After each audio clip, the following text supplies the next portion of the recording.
Okay, welcome back to everybody. It's so great to be continuing with our Chana Shabbos Thursday night Chabura, learning about Shabbos, getting into the spirit of Shabbos, both through the learning and through the singing, which will not be musical during Sfira, but we'll still be singing and bringing together, especially on the art side of Reb Shaila Karastir, which this whole beautiful publication is to mark his memory. And we'll read a little bit because I was reading it earlier, and some amazing stories in here. So we'll get to share them together.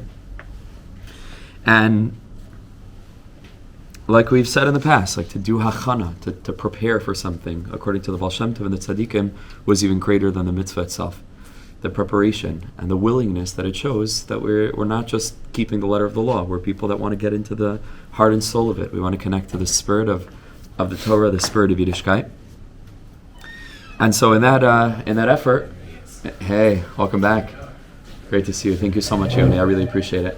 If someone doesn't mind buzzing him in, and you'll put it on half plate, I guess. Yeah, if you can.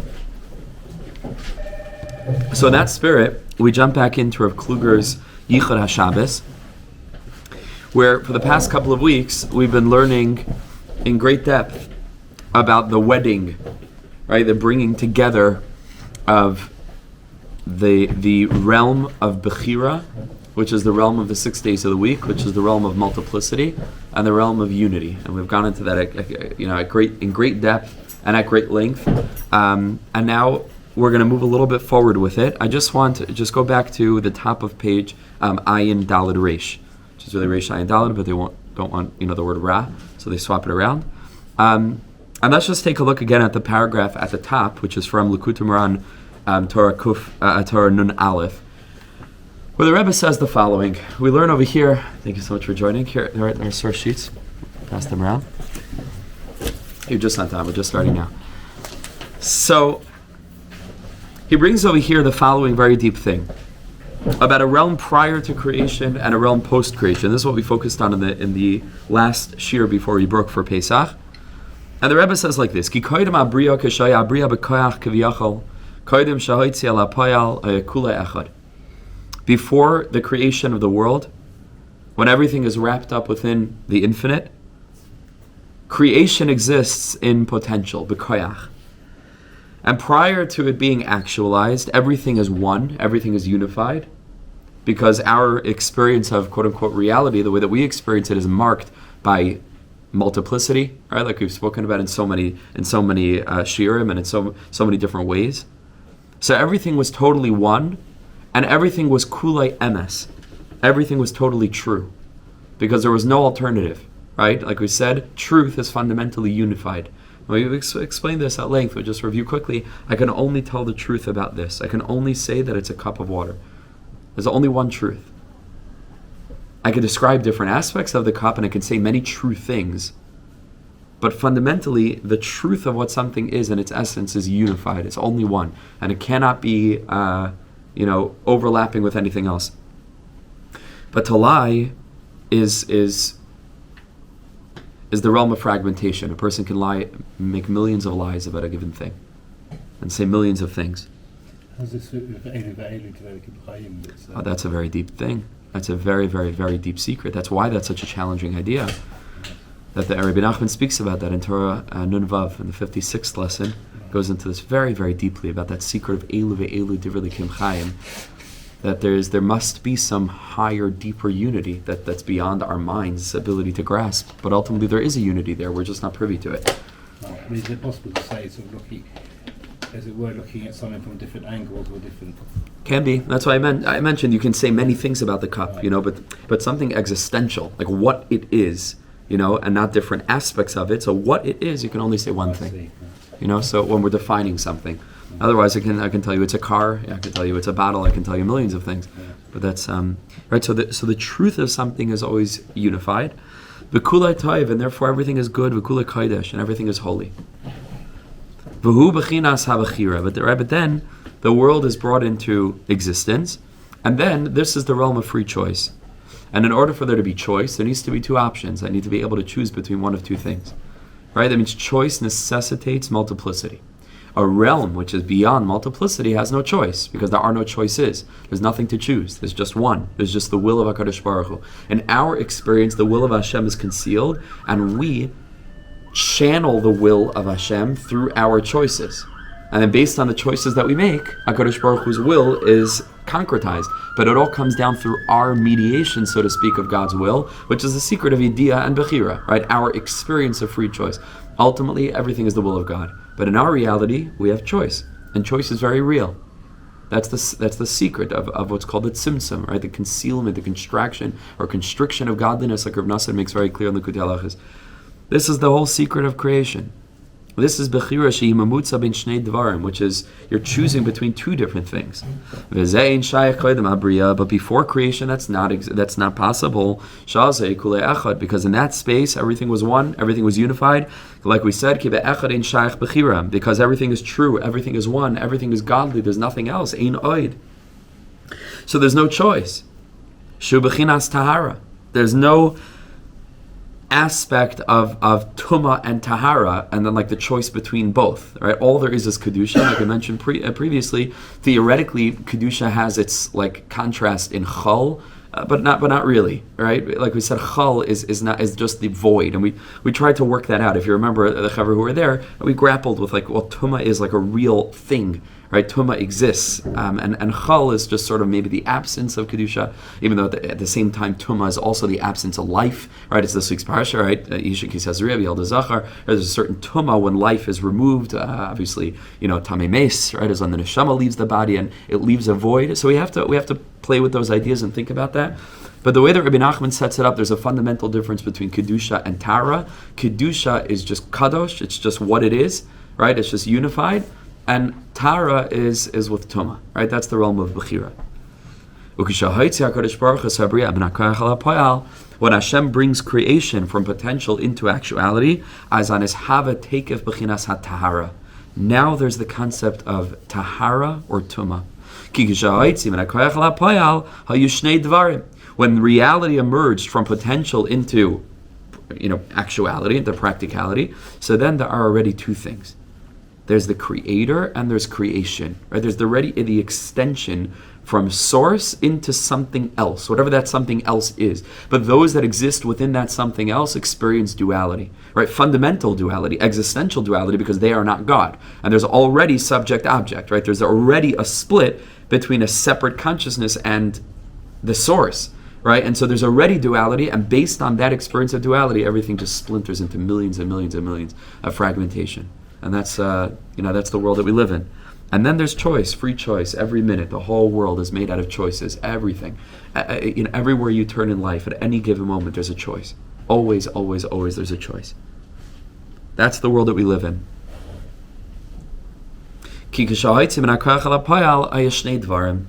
Now there's two things. Bechinas ha'echad, there is the one, there's the infinite, and there's also Bria, there's also creation, right? So now there's creator and creation, there's duality. Prior to creation, there's only creator, so there's only one, there's only truth, right? There's only non-Bechira, because there's nothing to choose. There's just oneness. Once the creator creates creation, then there are two things, creation and creator, right? And that lays the groundwork for millions and millions and millions of different experiences of duality, which is essentially forks in the road throughout life, where we're given a choice between one thing or the other thing. But there's right? Understand? There's the conceptual possibility of there being two, right? Of there being two things. And that's the realm of free choice, which is choosing whether we want to be tahar or chas v'shalom the opposite, which is the mediator between the one, right? Because tahara means that a person is choosing to align themselves with the expressed will of the divine, and it's beyond the realm of Tumah, like prior to the person coming down into Cheshbonis Rabim, many other ulterior motives that are removing a person from alignment with their source, with their soul, with the truth, and so on. And that's really all of existence, is this little paragraph here. What Shabbos is, and that's sort of Kluger had been telling us on the previous page, which we're going to get deeply into now.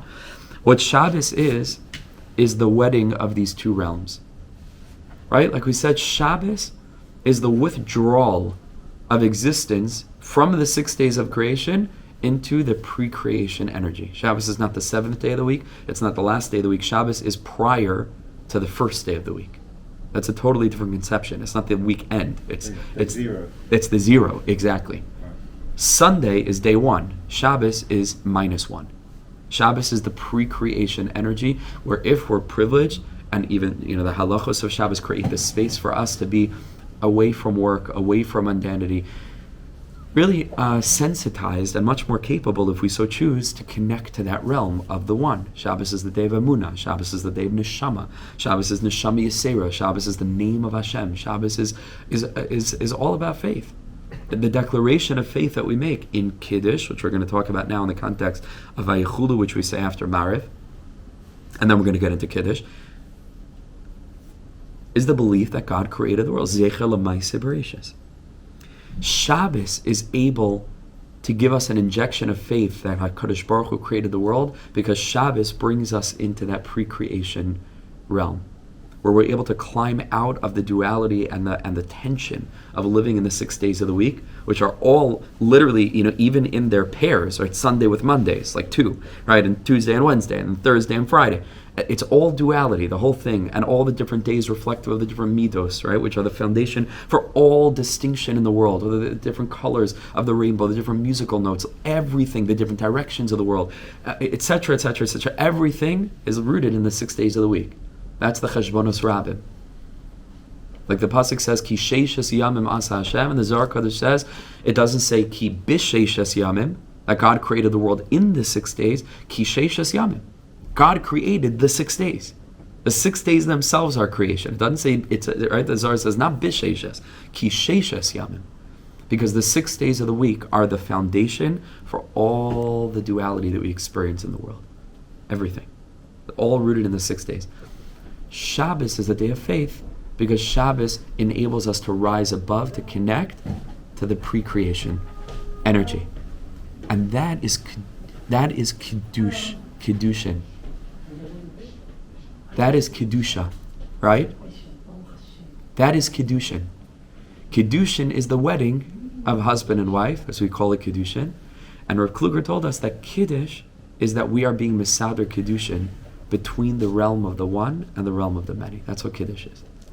Kiddush is we're standing under a chuppah, and we stand at the liminal point between the week and the pre-week. And we're ready to take ourselves and our family into the realm beyond, where we're above. That's what Kiddush is. That's what Kluger taught us. Okay, now let's get back into it, and let's go a little bit further and try to go a little bit more quickly as well with the time that we have, b'siyata d'shmaya. So let's go to the next paragraph. Vihine. Hiskalus avoda zu shel aras haneshama beguf v'hamoichem b'midas v'ayidiyah b'bechira.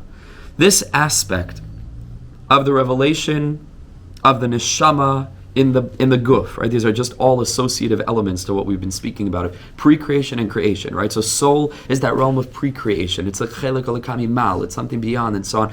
And it comes down and shines into the guf, into the body. There's the wedding between body and soul, or moichin and midas, or we speak in other terminology, between the emotions of a person and the intellect of the person. That's also a different manifestation of these two energies. Or ultimately yediyah, which is foreknowledge or determinism, right? Which is the realm of everything being the will of God, and you cannot choose anything out of the will of God, because everything that you choose, it was already the will of God, and that's why you chose it, right? And that's the secret hidden realm of yediyah.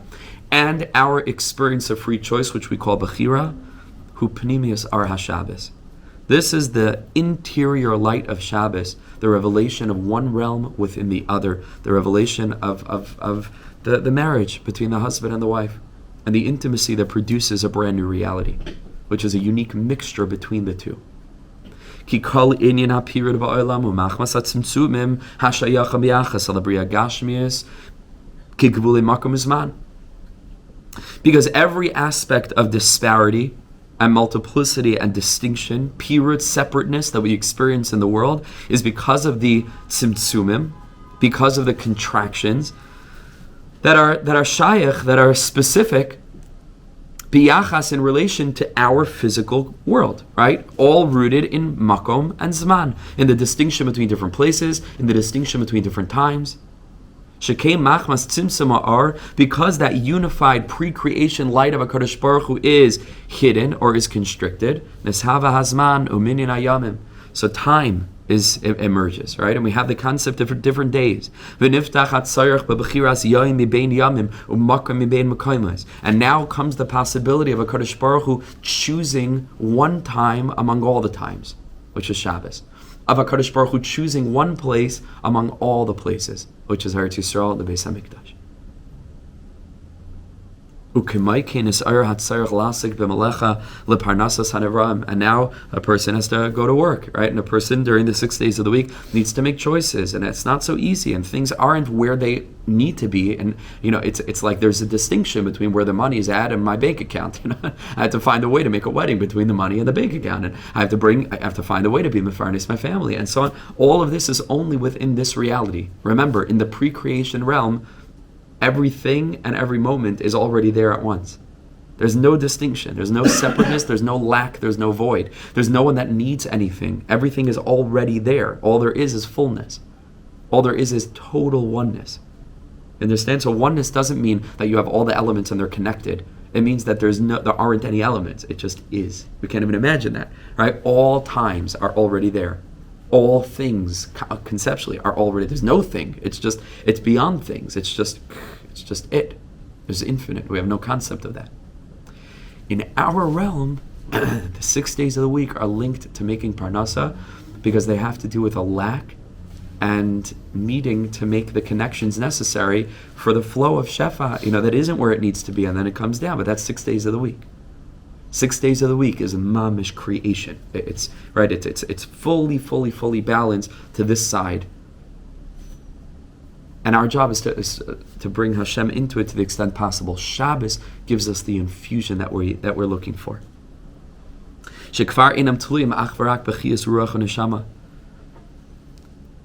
Because in that higher realm, in the pre-creation energy of Shabbos, Parnasa is just the ruach and the neshama. It's like you don't need anything that you don't already have. Arachim elu, these different values and these different polarities or dichotomous concepts, yesh lam shaychus rak b'mois hachal. They only exist in the 6 days of the week. Sha'az hanhagas ha'olam al pi derech hateva. Then the whole world is run through nature. That's how we experience it.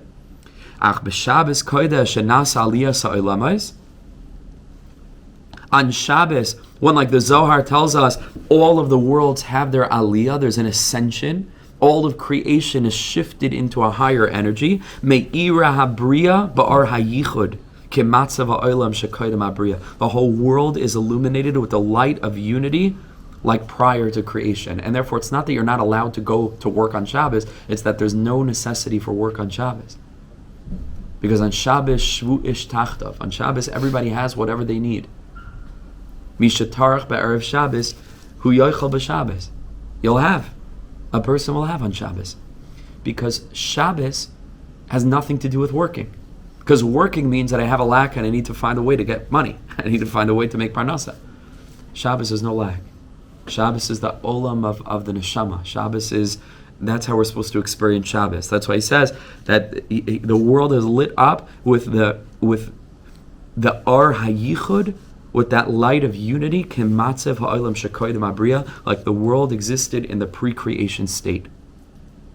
V'hanhaga hu lemala migvulas habriya, and the hanhaga, and that governance of a Kadosh Baruch Hu that's being revealed is beyond the strictures of this worldliness.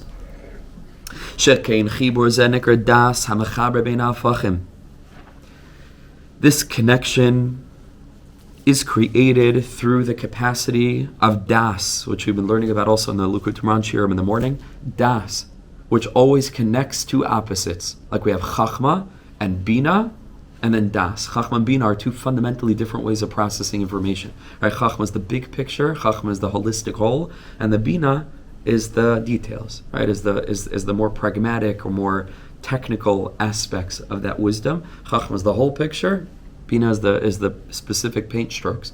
Das is the ability to bring them both together. so that we can appreciate both. Das, therefore, contains, like we just mamish learned this week, chesed ugvura. Right? From das is able to emerge chesed and gvura, because das is containing and bridging chachma and bina. It contains chasadim and gvuras. And ve'ikar is kalusai, and the main revelation of das is on Shabbos. So that's why Shabbos has this binding aspect, this bridging aspect, that's able to bridge creation and pre-creation. Shabbos is all about freedom. Rabbi Nachman teaches that freedom is a result of wisdom, of das. As the pasuk says, "L'chein gala ami mibli das." It's not inside. I'm just telling you. Rabbi Nachman says, "Therefore, my nation has been exiled mibli das." Rabbi Nachman says that these two things are linked. Exile means a person lacks consciousness, then a person's in exile. Like Rav Kook writes, a person could be a slave, and they could be absolutely free, and you could have a person who's totally free, but they're absolutely a slave. Right? Because freedom is not contingent on physical circumstances. Freedom is inside. Das frees a person. Like Rabbi Nachman teaches, keep a simcha seitzeu. Not that when we go out of exile, we'll go out of exile with joy, right? But that the way to get out of exile is simcha. Because simcha is harchavas hadas. Simcha is a person seeing things the way that things really are, not getting stuck on myopic, details and tunnel vision. But simcha is the whole thing. That's what simcha is. Vayichad Yisrael al kol ha'tova, right? Vayichad, like Rabbi Nachman says, it's a lashon also of simcha, of rejoicing. Al kol. There's an aspect of the totality that's related to joy. Ki besimcha seitzeu. With das, a person goes out of exile. Shabbos is out of exile. Shabbos, we're free. Tainu soid hanemar b'Shabbos, and that's why by Shabbos you find the pasuk makes a direct reference to the connection between Shabbos and Das, because the pasuk says, "Ach es Shabbosai tishmaru." However, you shall guard my Shabbosais. Ki oisi beinu beinechem l'darisechem, because it is an eternal sign between myself and you, the nation. Ladas ki ani Hashem mekadeschem, to know ladas that I am Hashem who sanctifies you. That's what Shabbos is for. It's das. Shabbos is enlightenment. Shabbos is to take us out of the mud and the mundanity and the dirt and the details, etc., and all of those associated words and concepts. And Shabbos is here to bring us into a completely different realm. We have to understand that. Shabbos is not a day of the week. I keep on repeating, Shabbos is not a day. Because a day means it's time, and Shabbos is like one of the days of many days. Shabbos is not a day. Shabbos is a portal into infinity. That's how a person should feel. The sun sets on Shabbos, creation's over. The sun sets on Friday night, the sun sets on all of existence. The world is finished. That there's a night and a day of Shabbos, mashu acher. It's a completely different world. Like that famous story that Reb Shlomo Kabach tells over with Rav Aaron Gadol of Karlin, I believe. Right, the clouds of Shabbos. You remember this where a chassid came and he said, I believe it was the Karliner. I could be mistaken. It's a very famous story. I'll send it to the group Leonardo later. Only if I'm right. If I'm wrong, I'll try to pretend like. No, I'll look it up and I'll send it regardless. But I think that a chassid came to visit. Everything okay? Yeah. Everything. A chassid came to visit Rav Aaron Gadol of Karlin. Spent Shabbos by the tzaddik, if I'm remembering the details, and he comes to visit, to see the Rebbe. As the Rebbe, he assumes the Rebbe is going to get ready to go daven mincha, and his mamish like already getting closer and closer to Shkia, and the Rebbe's not coming out of his room, and he came all the way, and he wants to greet the Rebbe, and he wants to say that he's so happy to be there and whatever. And he finally opens the door a crack and he sees that the Rebbe is smoking like a pipe, and the whole room is full of smoke. And it's mamash, she's getting closer and closer and closer to Shabbos. I don't even know why this is an important detail of the story, but just Rav Aaron Gadol is like hotboxing the room, Erev Shabbos, and just like I don't know, it's just very calm and very tranquil and not rushing or anything like that. And finally, like mamash at Shkia, he puts down the pipe and the chassid walks into the room. Or the Rebbe hears him at the door creaks or something, he turns around and he's standing by the window, right? He was standing by the window and smoking this pipe. And I'm not going to do it justice, you have to hear Reb Shlomo sing it, but he calls him over to the window and he puts his arm around him and he points up at the sky. And he asks him, he says, "Can you see?" Can you see the clouds of the 6 days of the week making way for the clouds of Shabbos? Can you see the sky of the 6 days of the week just making way for the sky of Shabbos? Meaning trying to communicate that Shabbos is not the same world. It's not the same world. Shabbos is a different world altogether. Shabbos is the Or of Das. Does that mean that the Torah we learn on Shabbos is a different quality? Without a question. Right. You know, the tzaddikim would only learn Nistra on Shabbos. Right. They would only learn, their learning on Shabbos was different. In quantity and quality, is Shabbos is next level. Neshama Yiseirat. You know, but it can only be so to the extent that we're aware of it. Ladas ki ani Hashem kadeschem.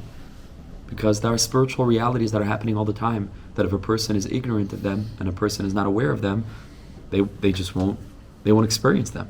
Like I say all the time, Yom Kippur, everybody could agree, is the holiest day of the week. How many? 89% of Jews, whatever it is, don't know, don't feel anything like Yom Kippur. Why? Because Yom Kippur is not happening in their soul like it's happening in mine? Of course it is. They just don't know about it. The more a person knows, the more they feel. This is a klal. The more aware we become, the more das we have, the more emotion we feel. Moach shalat al alev, right? The mind is the like the motor of our emotions. And the more that we know, the more we feel. Especially about Shabbos. Shabbos is about freedom. Shabbos is about das, and das is about the connectivity between two different aspects. Ki ikra das hu ha'achdos. Yeah. In Purim time, you spoke about the negative side of das. Is that right? In a certain aspect, yeah, rising above, rising beyond das. Yeah, that's true. Does that sit together with this?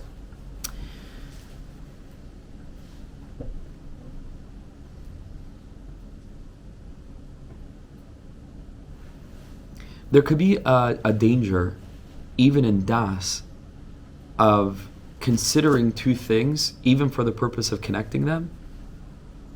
And sometimes a person melts into the reality that there aren't even two things at all. Right? That like sort of rising above the Eitz Hadas Tovara on Purim is going to the place of the Eitz HaChaim, where like there is like literally all there is Hashem. All there is the will of Hashem. Esther, without getting into the whole Purim Torah now, but Esther comes before Achashverosh without any deserving or earning. Kasher avadati lachein ave el melech shaloi kedas. I have not been called. This is not halachic, so to speak. And Esther, of course, is all of Klal Yisrael, and it's each and every one of us. And we come before Hamelech, is obviously HaKadosh Baruch Hu, and we come before him in such a way where it's beyond like connecting one realm and the next. It's just there's a certain ad de lo yada, or there's a certain rising above where there's not even me and you, there's just the will of God. Purim is a total portal that opens up just into the essential truth of the fact of Ein Od Malvado, and that's beyond das. Here we're speaking on a little bit of a lower level where we recognize that there are two realms, and here we're trying to bridge them. And there's great freedom in that opening up of a portal between one realm and another, but we don't intend to leave this realm behind. Right, so Shabbos is still in this world. Remember, Shabbos is not Olam Haba.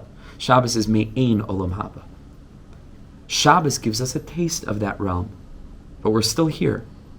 And that gives us the infusion necessary so that when we come back into the 6 days of the week, right, we're able to experience that. But again, I want to make this clear. The pre-creation energy that Shabbos encapsulates is pre-creation energy.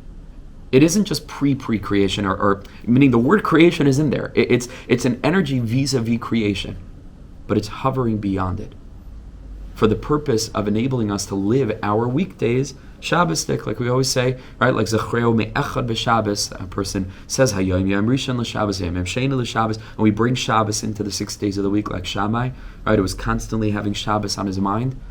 Right? The Gemara tells us that Shammai was constantly throughout the week, he was buying food for Shabbos, and every time he came across a better piece of meat, he said, no, this is going to be for Shabbos. That's how he was thinking. I heard from Rabbi Klein, one of my Rebbeim, he says that the Rosh Tevis of the Pasuk, Achas sha'alti me'es Hashem, is Rosh Tevis Shammai. Achas sha'alti me'es Hashem. Right? It's Shammai. If you swap, move the letters around. Oisa avakesh. What was Shammai's whole thing? What was he looking for? Shivti, Shabbos. Shifti beveis Hashem kol yimei chayai. All of the days of Shammai's life, he was the shifti. It was just about Shabbos. And that, I just want to say, that's the achas sha'alti. Because that's what Shabbos is, the realm of unity. You mentioned that the Moach is the shalit of the Lev. Shalit al halev. Does the word shalit mean ruler? Yes. That's the lashon Mind from is the Tanya. ruler The of the mind heart. is the ruler of the heart. Okay. That's why the mind is up here and the heart is down here. Our thoughts can rule our emotions. And the more that we know, the deeper that we know, the more that we feel. This is always the case. The more a person knows, and we're going to actually, fascinating, we're going to get to a story. I think it's printed in here about Reb Shaila Karastir exactly on this topic. Bez Hashem. So let's push it off. Okay. We're gonna read it together. It was last night. I think it was last night and it's today. So if I need to say certain tefillah I should do it before it's dark, would that be correct? Yeah. Yeah. I mean, by the Hasidim, it's not such a strict, the yahrzeit. It's not like such a strict, rigid thing. Okay. So you don't have to worry about it. Definitely don't worry. Reb Shaila would not want anybody to worry about, bugging out to say it's tefillah before Shkia. Yeah. Okay. It's okay. Not a rigid thing. Nothing's rigid. Very few things are rigid. Shabbos is one of the few things. Okay, so that's that. That's that. That's the achas sha'alti me'es Hashem.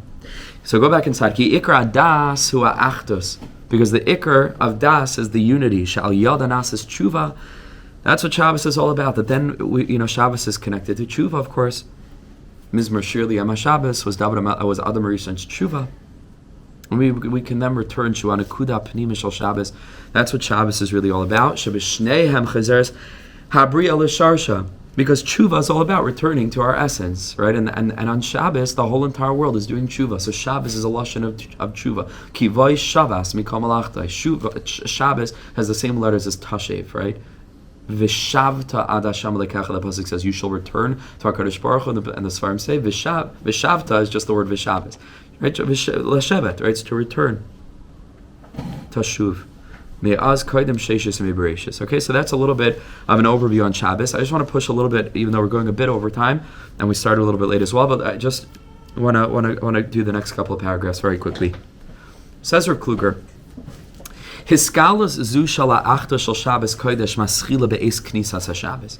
Now that we've gotten to the deepest essence of what Shabbos is really all about, we have to tell you that this begins right at the outset of Shabbos. Immediately as Shabbos is coming in, Shaz poseach haYehudi ba'amiras Vayechulu u'matzibur, after Kabbalah Shabbos, when it's bona fide Shabbos and the process of accompanying Shabbos in with L'chadaydi, etc. is finished, and we daven our Shemona Esrei Mariv, and the whole thing is at the Kiddush, we sanctify Shabbos,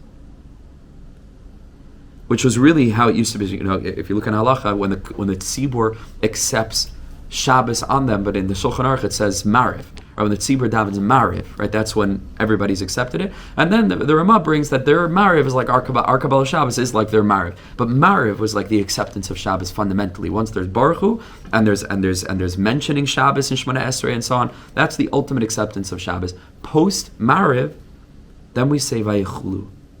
Ubepoiskim nasnu la'nir zu gidrei edus, and we know from the poiskim it's brought in halacha that there is the geder, there is the guidelines of witness, of testimony to Vayechulu, that therefore, because it's testimony, Shalela Amr B'Yechidus, everybody knows that if a person is davening a little bit too long and the tzibur already says Vayechulu, when you're finished, you got to find somebody else to say it with. Why? That Vayechulu needs to be said with two people, because it's Eidus, because it's giving testimony on this, that HaKadosh Baruch Hu created the world in 6 days and rested on the 7th. Ulefi niglas Torah, and in accordance with the pshat of Torah, why is it that you need 2 eidim? It's because 1 eid is not believed. Eid echad is only neman b'yisurim, right? But eid echad is not believed in monetary cases. Eid echad is not believed, right? Generally speaking, in the Torah, kedichsev al pi shnayim eidim or shloisha eidim yakum davar. You need 2 eidim, you need 3 eidim, right? But 1 eid is not believed because there's a chisaron in emanus. Nobody's put to death, right? Dinei nefashis, dinei mamanis is not al pi eid echad. Why? Because there's a chisaron in nemanos. So you understand? So that's what it means. We can't have 1 eid because we don't necessarily believe 1 person. We have 2 people, something else. So he brings from the Ktsois, L'shitas HaKtsois HaChoshen, and this is what makes Rav Kluger so unique, because he's like in two lines. It's Rabbi Nachman, it's the Ktsois, and it's Chassam Sofer, and it's the most beautiful symphony of Kala Torah Kula, which is extremely rare. He says it's brought in the Ktsois HaChoshen that the lumdus of why it is that Eid Echad is not believed, but two Eidim are believed. He says it's not that Eid Echad is ein a chashad l'shaker. He says it's not because we think that one person who comes to tell us something is lying. Ella, the Ksais is of the opinion to say shekzeres hakasav u'shaloi la'aminai. It's a kzeres hakasav. There is no lumdus behind this that an Eid Echad doesn't work, because the pasuk says al pi shnayim edim shlosh edim. Why? We don't have to have a reason. We believe every Jew. It's just this. The Torah told us that dinei nefashis and dinei mamonos require two edim or more. That's what he says. As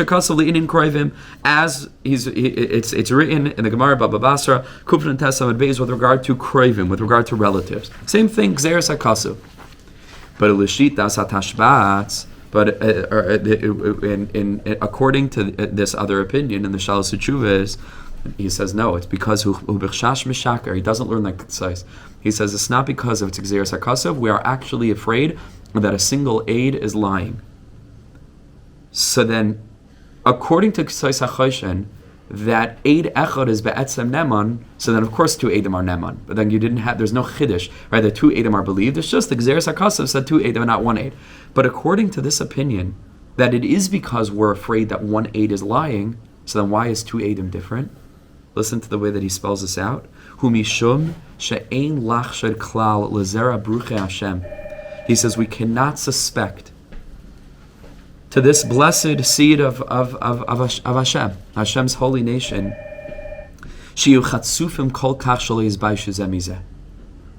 that they would be so brazen that they're not even embarrassed one before the other to collude in such a way that two people should be doing an avera together. That we're not choshed of Klal Yisrael.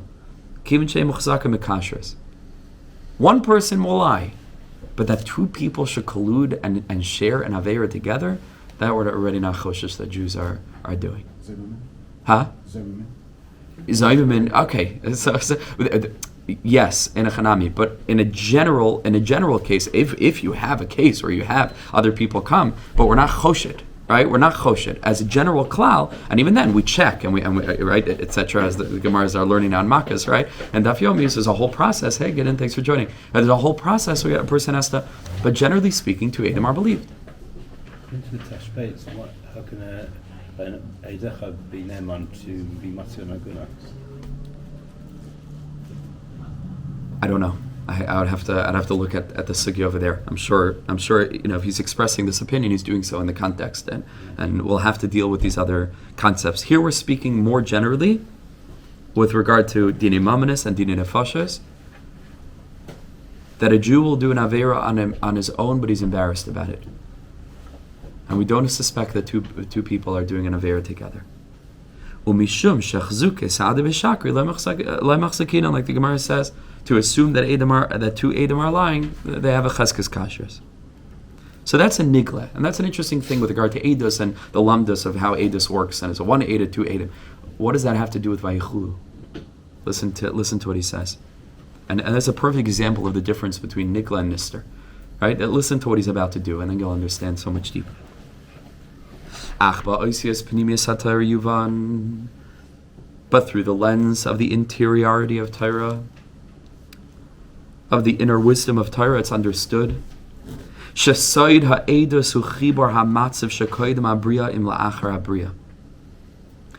secret of Eidos, at least, most specifically in the context of Vayechulu Hashemayim v'Haaretz v'chol tzavam, which is Friday night, all has to do with the binding together of the pre-creation energy and the post-creation energy, like we've learned.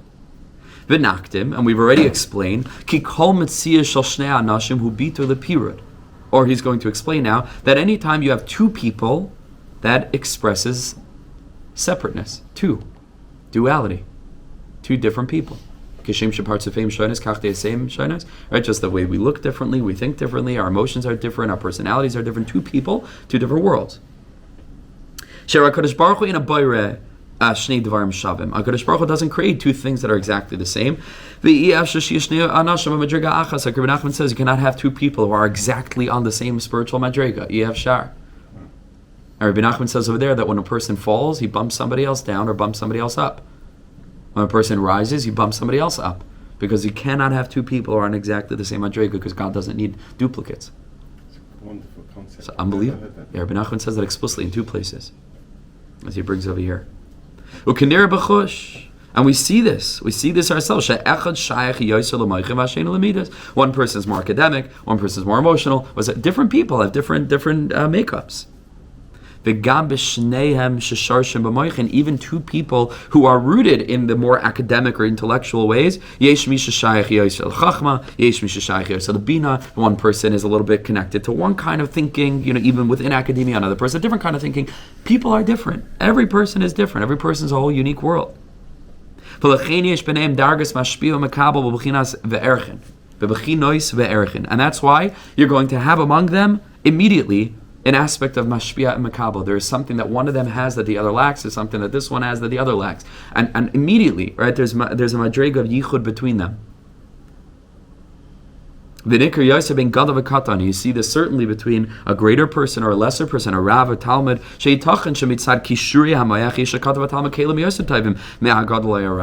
It's possible that from the standpoint of pure natural intellect, you can have a student that's much more intelligent than the teacher. Or if the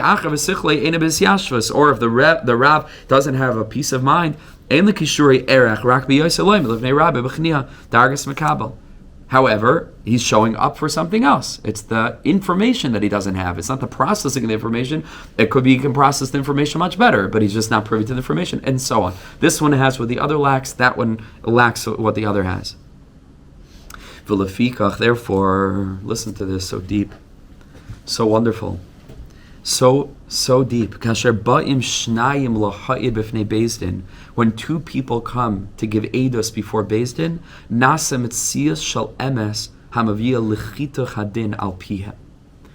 the coming together of two different humans, which are two different worlds, meaning duality, to say the same thing is a much greater fortification of truth than a truth that comes from one person alone.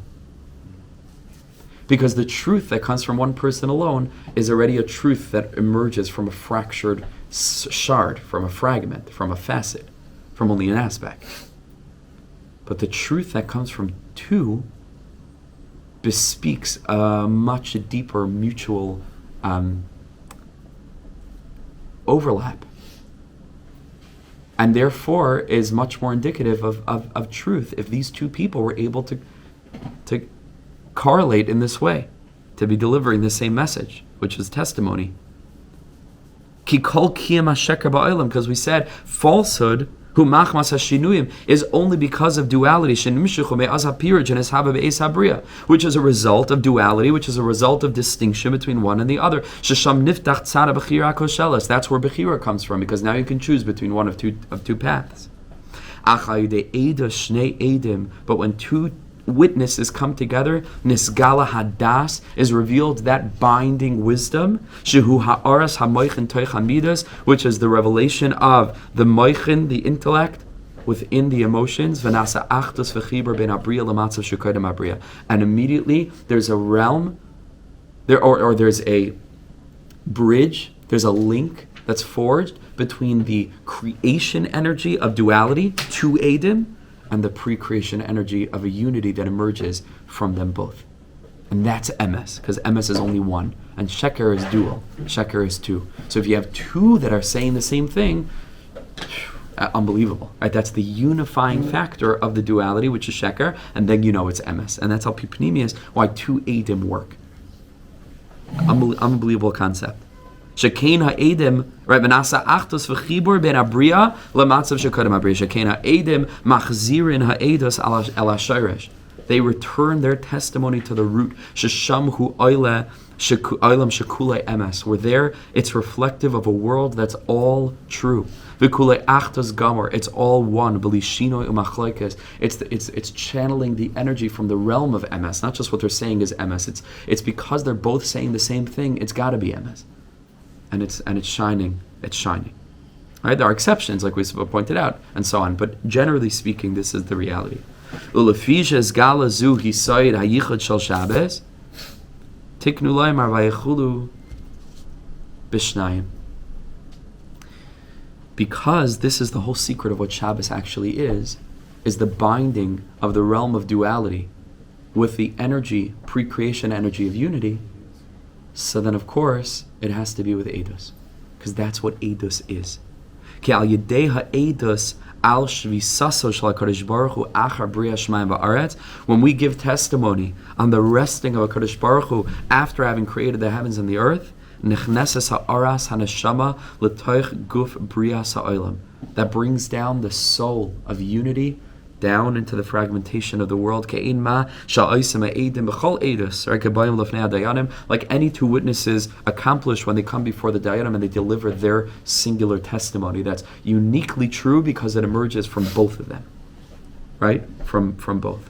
Shemei achar, after umitzara achta sha'oisem ba'olam ha'neshama shekadam l'bria, after umitzad, and from the standpoint of the achtos in the realm of neshamas prior to creation, kulam krevim al hashorish, everybody in their essence is close to that unified source. V'nasakan mitzias emes shal shutfas be'etzem es havas habriya mamish. There's nothing more unified than that, when two fundamentally distinct and different people come together to speak the same truth. And that's what's going on when the Tzibur says Vayechulu after bringing Shabbos in. We're saying Vayechulu as Eidim. We are all proclaiming one truth. And when I say all, I mean all of us individually. That means many disparate parts, which is just reflective of the entire creation of fragmentation and of choice and of sheker and of our own bechira and our own perception of the will of God, and then other wills, right? Our own will or that of others, etc., etc., etc., etc. That's what the tzibur is. When all of us say Vayechulu, there's a unity that emerges as like a group consciousness beyond the particular experience of each individual, that's reflective of the way that Shabbos allows for that unified energy to emerge throughout all of creation. That's the eidos that needs to dafka be in two or more. If a person misses saying it with the tzibur, you better find somebody else. Because the truth of Shabbos, the unity of Shabbos, needs to emerge from both. That's the depth of the eidos of Vayechulu. I think it's remarkably deep, no? Isn't that incredible? Just a different way to think about that part of Shabbos as we're bringing Shabbos in. Again, all of this is just to a sort of hakdama for this section on Kiddush, which we're going to get to. This is all just the introduction, for his Torah on Kiddush. But this alone, remember, this is a 500-page sefer, and it's one of 3 volumes, all on Shabbos. So there's one page. But this alone, oh my, this is so deep. And people go their whole life keeping Shabbos, but we're not learning with Shabbos. We have no das about Shabbos. Our children certainly don't. Our teenagers in school, Shabbos, restrictive days. And oh my, there's so much depth. There's so much wisdom to access, to inculcate, and to communicate and to give over. What a privilege.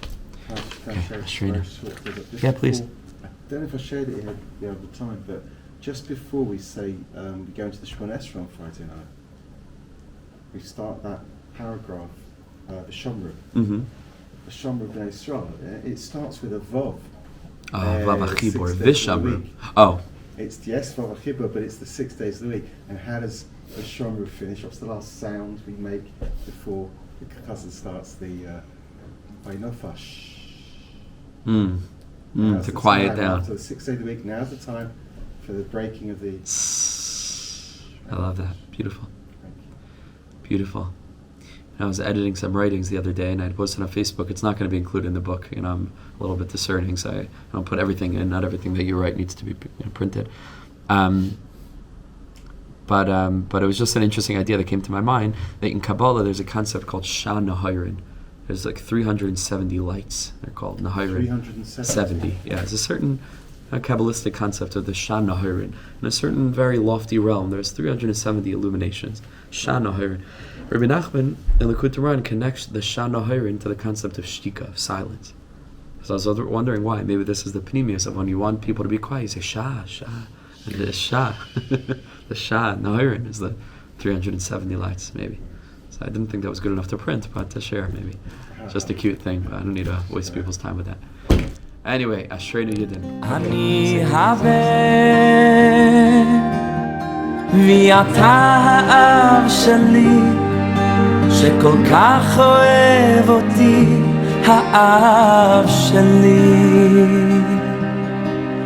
מלך חי וקיים על כל נשימה שאני